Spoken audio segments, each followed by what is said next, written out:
earlier we were talking about, we're going to move on in a second, but RC, I feel like earlier we were talking about that he has McCarthy by default. I feel like this is Sean Payton's job. It's Sean Payton's job to lose, essentially. To kind of almost go back to what Fred's saying, like, okay, well, if they get to an NFC Championship game, then you're Jerry, like, well, if we had Sean Payton, maybe we would have got to the Super Bowl. Do you follow what I'm saying there? But Molly, if Sean Payton wants that Dallas job. That's if Sean. It might be a job out there that Sean Payton, because I'm going to tell you this, and I know I'm about to say it, and I know.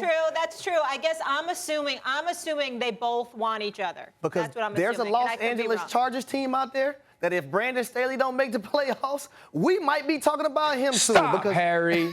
I'm pretty sure Sean Payton would take that job. Stop it. Brandon Staley's going to be fine. It's first take. Don't do that. Right. We can't give Sean Payton everybody's job.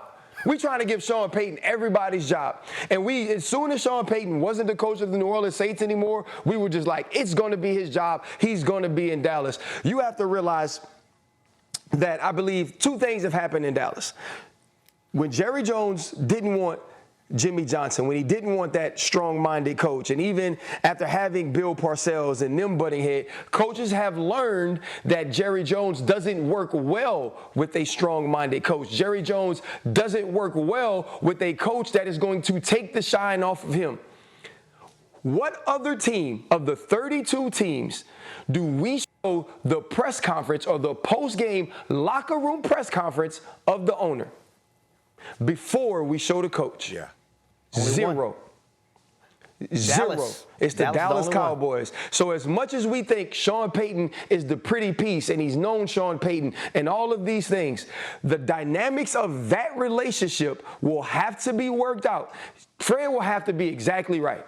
Jerry will have to be staring at his ownership mortality and his true mortality and say, you know what? I now relinquish control of what I would never relinquish control of because I don't have a lot of time to win another one. Because if that doesn't happen, I don't think the relationship between Jerry Jones and Sean Payton works, even if they already have a previous relationship from Sean Payton coaching there as an assistant.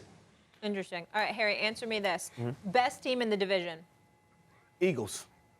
Philadelphia Eagles. Easy. You look at, listen, Nick Sirianni, they figured something out, right? When they played the Tampa Bay Buccaneers the first time around in the regular season, a light bulb went off in his head. You know what?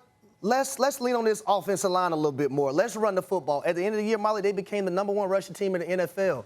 They have it offensive line-wise. They have it defensive line-wise.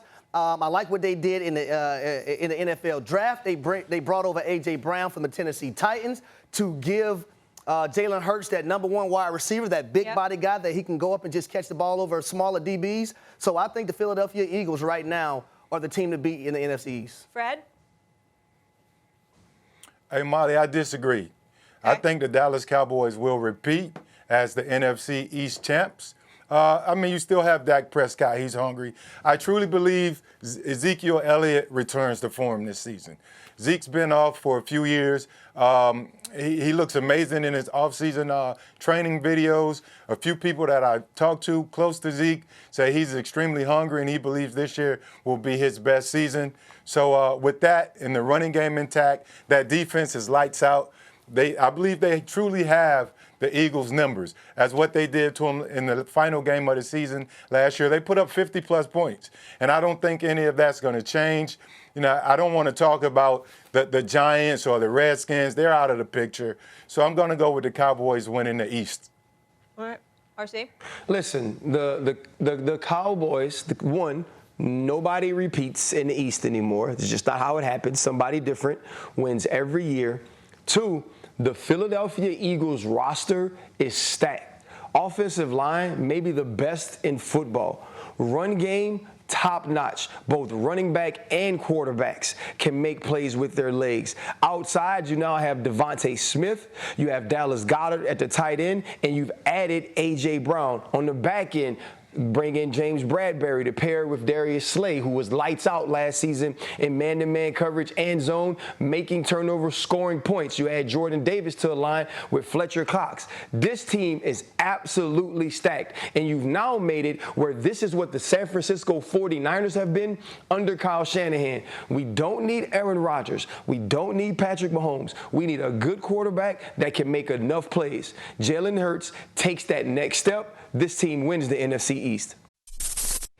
Thanks for watching ESPN on YouTube. For live streaming sports and premium content, subscribe to ESPN+.